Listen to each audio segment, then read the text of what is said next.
నువ్వు ఏదన్నా నీకుందంటే అది దేవుడిచ్చిన వరమే, కానీ నువ్వు కష్టపడిన మూలాన నువ్వు నమ్మకంగా సేవ చేసావు కాబట్టి జైపాలు నేను నిన్ను కూర్చుండబెట్టుకుంటాను అనలేదు ఆయన.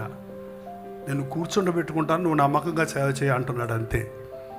నేను I promoted you, but you be faithful as long as you are in the this world. ఈ లోకంలో ఉన్నంత వరకు నాకు నమ్మకంగా ఉండు, నా సాక్షిగా ఉండు. యేసు ప్రభు క్రియలు చేయడానికి, క్రియలు చూపించడానికి పరలోకం నుంచి దిగి వచ్చాడు ఈ లోకంలోనికి.